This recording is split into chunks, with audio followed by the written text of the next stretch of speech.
शुभ सकाळ मंडळी, कशा आहेत? तर मैत्रिणींनो, सगळ्यांना शुभ सकाळ. आणि कामं वगैरे तर झालेच असतील, माझे पण कामं झाले आणि थोडंसं म्हटलं ब्लॉग बनवूया, तर ब्लॉगला सुरुवात करते.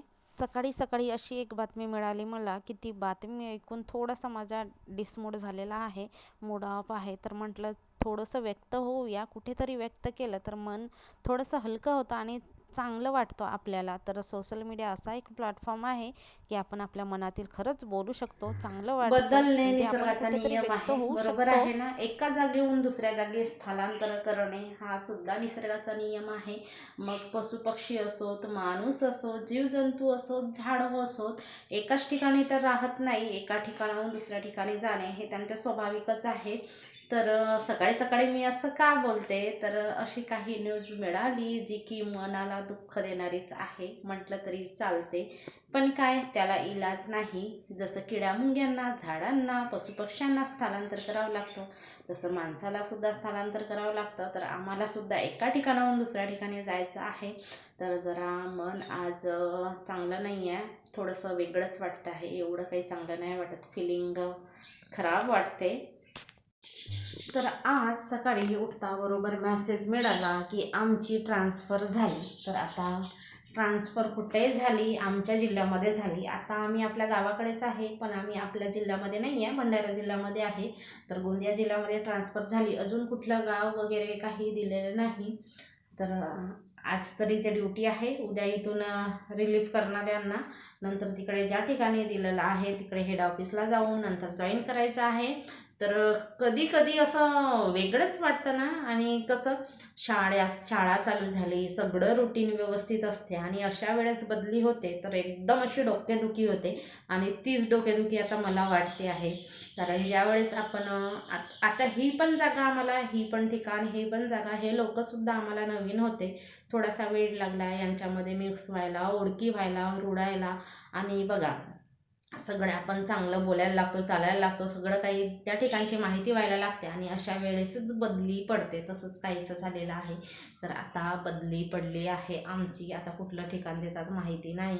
पण मला कधी कधी रुद्रांचं पण विचार येते, 4-4, 5-5 वर्षांनी आपली बदली होते, मग त्याला कसं सारखं सारखं शाळा चेंज करावी लागणार?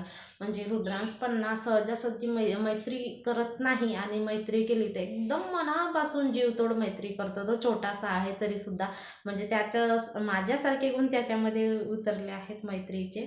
तर आता त्याला पण नवीन शाळा, नवीन मित्र, नवीन टीचर, हे सगळं ॲडजस्टमेंट करावं लागेल. पण काय करावं लागणार, जावं तर लागणारच आहे. एका जागी तर आपण राहू नाही शकत. थोडंफार तर आपल्याला ॲडजस्टमेंट कुठे ना कुठे करावीच लागते आहे.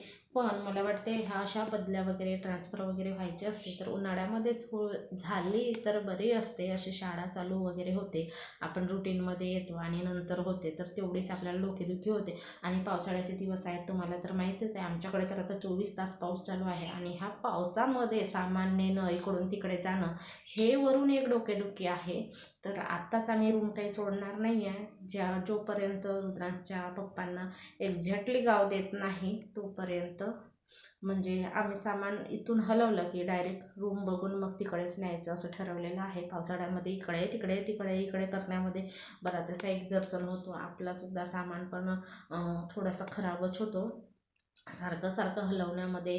कपाट असतील, फ्रीज असतील, अशा काही मोठ्या वस्तू असतील, थोडंफार तर त्याच्यामध्ये डॅमेजपणा येतो. माझी कपाट आहे ना, आधी व्यवस्थित होती, पण हे असं रूम चेंज करून खालून थोडीशी अशी चेपकली. तसंच फ्रीजसुद्धा रस्ते पण व्यवस्थित नसतात, खडंगे असतात आणि त्याच्यामुळे सामान डॅमेज होतो. आणि पावसाळ्यामध्ये तर वरून भिजण्याची पण भीती वाटते. आणि आमचं कसं, यांची ड्युटी कशी असते, एकदम गावखेड्यामध्ये असते आणि प्रत्येक लोकांशी आपल्याला संबंध किंवा कॉन्टॅक्ट करावा लागतो. ओळखी पाळखी बोलचाल हे करावंच लागतं. त्यामुळे असं वाटते की ह्या गावी आम्ही जरी भाड्याने राहिलो तरी असं वाटते की आम्ही सगळ्याच लोकांना ओळखते.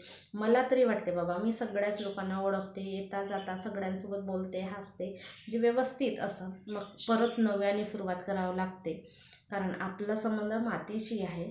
तर मातीवरच आपल्याला राहून तिथल्याच लोकांशी ओळखी पाडकी करायची आहे. असं नाही की आपण सिटीमध्ये राहतो, बिल्डिंगमध्ये राहतो तर फक्त आपण आपल्या घरापुरतं मर्यादित राहू, असं पण नाही आहे. आम्ही गावखेड्यात राहतो तर सगळ्यांशी बोलणं चालणं ओळखी पाडकी करावी लागते.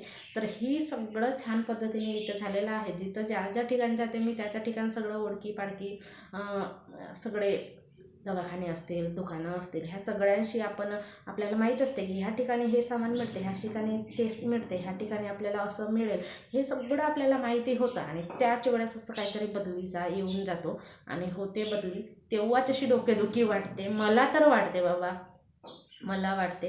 कारण सगळं म्हटलं तर आपलं सगळंच झालेलं असतं, ओळखी पाडकी हे ते. त्याच्यामुळे अशी नवीन ठिकाणी पुन्हा नव्याने सुरुवात करायची म्हणजे थोडंसं किचकट काम वाटते, पण काय करायचं, हा तर आपल्याला करावंच लागणार. नोकरी म्हटली तर आली, बदली आली, ट्रान्सफर आली, दुःख वाटून काही करून काही होणार नाही. पण एवढंच पसारा बांधा, परत पसारा लावा, हे सुद्धा काम आहेत त्याच्यामध्ये. बघू आता, आमच्या इथे तर हे काही करू नाही लागत. जो काही पसारा बांधायचा आवरायचा तो मलाच असतो. हे काही करू नाही लागत, एक एक माणसंच असतात तशी. आणि जाईपर्यंत यांना काही काही ना काही कामच लागतो. मग ते काय करू लागणार, मग मलाच करावं लागतं सगळं. नको नको ते सगळं बघून आपल्यालाच करावं लागतो. माणसांपेक्षा गृहिणीवरच जास्त ताण पडतो ह्या गोष्टीचा, असं मला तरी वाटते. म्हणजे मी माझ्या अनुभवावरून सांगते. आता प्रत्येकाच्या घरी वेगवेगळी कंडिशन असू शकते, पण सगळी कामं करण्यापासून सगळं काही ते आपल्यालाच करावं लागतं माझ्या घरामध्ये.